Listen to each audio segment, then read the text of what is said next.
UnSelfie by Michele Borba. Welcome back to my channel. My name is Sam and I want to make self-growth normal because people shouldn't have to look this information up. It should just be mainstream knowledge. If you agree, please make sure to smash that like button. The author of this book confirmed 30 years of research. One time when she spoke with a child in a camp that worked with children of refugees for weeks on end, building and instilling skills of communication and empathy. That was a really long sentence. Oh my gosh. What did it confirm?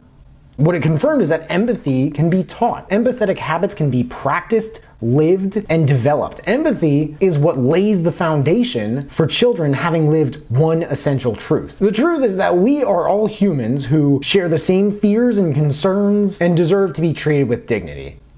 Wait, how is that the truth? I mean, who says what we deserve? I don't know, but I definitely don't disagree. I mean, at least with dignity. If you think of any exceptions, you might be overlooking her point, but if you can't ride with that, let's just say most people instead of all people. The book UnSelfie introduces a revolutionary but simple idea that will transform lives. Empathy, instead of just being a nice add-on to a child's development, it's actually integral to their current and future success and happiness and well-being. The author outlines 9 essential competencies in the book that comprise empathy. And the reason this is important is that empathy affects your health, wealth, authentic happiness, relationship satisfaction, and your ability to bounce back from adversity. It promotes kindness, moral social behavior, and courage, and it's an effective antidote to bullying, aggression, prejudice, and racism. It's also a positive predictor of reading and math test scores. Critical thinking, it prepares kids for the global world, and it also gives them a job market boost. The author came up with something that she calls selfie syndrome, an obsession with personal branding, self-promotion, self-interest, and just self, at the exclusion of others' feelings, needs, and concerns. Maybe you've seen it, maybe you've been a part of it. I've been on both sides. Sometimes even today, I believe I kind of suffer from it. Sometimes when I text people, I count how many times I use the word I, and in this sentence and the last, it was 7. And that's a little bit more than a couple. But here are some numbers. At first, when I heard her talking about all this stuff, I was like, it sounds like she's kind of just ranting, but then, like, where are the concrete numbers? But then, teens are now 40% lower in empathy than 3 decades ago and 58% higher in narcissism. How do you quantify that? This always bothered me. Bullying has increased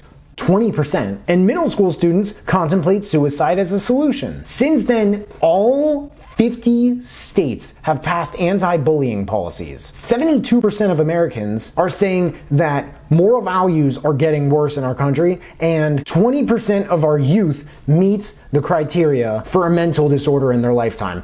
It's a lot of statistics, and this book came out 5 years ago. So if you think about it, if this book didn't make enough of an impact, they might be 5 years worse now. Before the first habit, something I liked about this book is that the author included a how to use this book section. Part 1 will show you how to develop the first 4 crucial fundamentals of empathy: emotional literacy, moral identity, perspective taking, and moral imagination. Part 2 is about practicing empathy with self-regulation, practicing kindness and collaboration, and part 3 is about living empathetically with moral courage and authentic leadership. I will say that the author stressed all of this because this is a book review after all.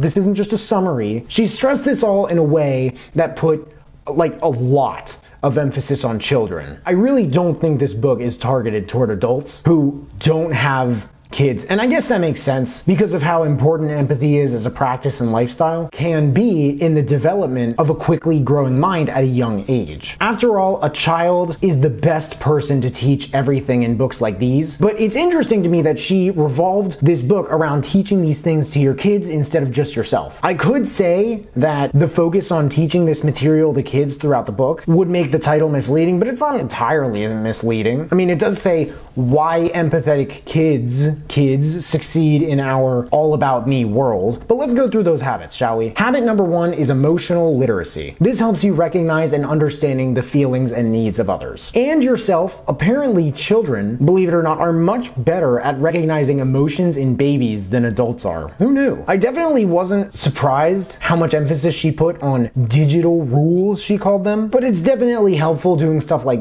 sharing your feelings about the day when you're at the dinner table. If you do that every night, imagine Imagine how adept your kids will get at reading what could be wrong with another person at any time of day, anywhere, from such a young age. Many of these tips, like so many of them, if you check this book out, you're going to notice that they focus on how do you think he or she feels. Habit number 2 is moral identity. This allows you to adopt caring values and guide your integrity and activate your empathy to help others. There are so many instructions in this book. They're important instructions and they're worth considering. Identifying values and virtues in your family, improving on what matters in your family, and there's a lot of emphasis on family in general. Throughout this whole book, if you can't tell, I was pretty surprised at what she put emphasis on. Habit number 3, this one's probably my favorite, is perspective taking. If you do not have the ability to do this, then your mind it's going to be really closed, and when you do have the ability to do it, it can allow you to live a much more open life. If you couldn't tell already, Borba is big on statistics. We discipline our 2 to 10-year-olds on average every 6 to 9 minutes, adding up to 50 encounters every day. Accumulated, that is 15,000 times we discipline our kids from ages 2 to 10 every year. I really like how she set this up. She said this, and then she asked, how many of these stem from one child not understanding the feelings of another? My favorite stories were the one about Miss Elliott, this teacher, and how she used brown-eyed and blue-eyed children during a series of days to show what it was like living in the time of Martin Luther King Jr. And the other one was when kids were worried about their parents, who in California, they were all firefighters. So the teacher had kids put firefighting boots on and pretend to be their parent and do some of the different things that they do, I don't know what firefighters do, I don't remember that part, but they asked how it feels to do that. These stories and ideas surprised me, but again, the emphasis that she put on the kids really surprised me as well. Habit number 4 is moral imagination. So you can use literature, films, and emotionally charged images as a source of inspiration to feel with others. There's also an emphasis that she puts on making time to do these things. As technology plays a bigger role in our lives, we're gonna need to find ways to psychologically adjust to all the time that we spend using it if it's not benefiting us empathetically, for example. Habit number 5 is self-regulation. This helps you to manage strong emotions and reduce personal distress so that you can help others. If kids do not know how to manage their emotions, their empathy will be jeopardized. But if they're too shaken by someone else's pain, either they shut down or they can't think clearly enough to help. And there are adults who haven't exactly cultivated these habits. So again, it's excellent that the author is targeting parents and teachers here. Habit number 6 is practicing kindness. This is to increase your concern about the welfare and the feelings of others. The concern of mine with this book is what I was expecting, and the reason I'm talking about my concerns is because 1, I'm the one doing the book review, but 2, other people might have this concern as well. It's that I was at least expecting or hoping for a book about why empathy is what helps kids succeed in an all-about-me world like the subtitle states. But this was much more of an instruction manual on how to raise your kids to use empathy to succeed in our all-about-me world. Now, don't get me wrong, because 1, at some time in our lives, we have all been kids, but this would have totally worked on us now. So 2, I am not by any measure doubting the effectiveness of this book, and I'm sure it's an incredible instruction manual. I mean, it really sounds like one, and I can't imagine a reason it wouldn't be. But 3, it's just not much of a book. It's much more about the how than the why. I didn't find that easy to review, despite, again, which I guess I can't emphasize enough, its helpfulness. Number 7 is collaboration, to work with others and achieve a shared goal for the benefit of all. There's a lot of talk on meetings in this chapter, family meetings, school meetings, and what to add to the agenda. Habit number 8 is moral courage, which emboldens you to speak up and step in and help others. As far as tenets of an empathetic life, however, if you think about it, this list is very well-rounded. It is. Why some people walk away from the sidelines of bullying and others walk toward it to intervene and break it up. You know, I looked and looked for at least one part that stood out. I had to try with UnSelfie because, again, it's a little bit of an instruction manual. And I found something toward the end. It was a big takeaway here. A son told his dad that he was crazy about a girl, but unless he musters up the courage to tell her that, their relationship is over. His dad's advice is priceless. You know, sometimes all you need is 20 seconds of insane courage. Just literally 20 seconds of embarrassing bravery, and I promise you that something great will come of it.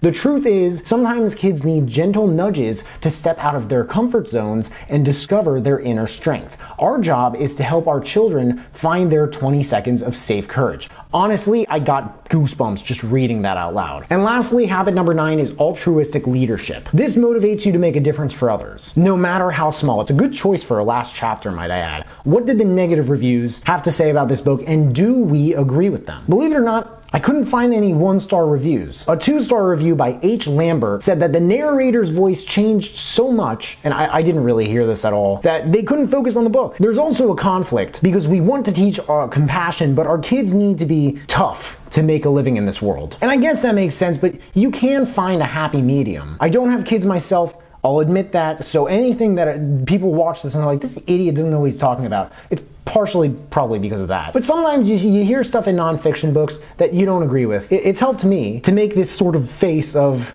that's not true, but you keep listening anyway, because you never know what you might read or hear next. There was one part in the last chapter where it sounded like being rich as a very popular life goal, for example. She made it out to be this materialistic and selfish problem. And the way I see it, money always comes down to why. Why we make it, why we want it, why we spend it, and on what. There are a lot of issues in life and the world that can be solved with money much more easily than with little. Becoming rich can be incredibly altruistic. And it seems like she didn't exactly acknowledge that, which is a huge side of the coin that can help you to examine in a book like this. Women have always been told that they are good helpers and often go for low-paying jobs. They're the higher demographic on the poverty scale. Okay, this paragraph is another video topic. There were no 3-star reviews. Quotes. Today's culture values me over we. Sometimes the best option is to leave the scene. Hearing a dad's pride about his child's humanity is far too rare. Direction 1. The author of this book said that it's for all parents of, or just children, who have endured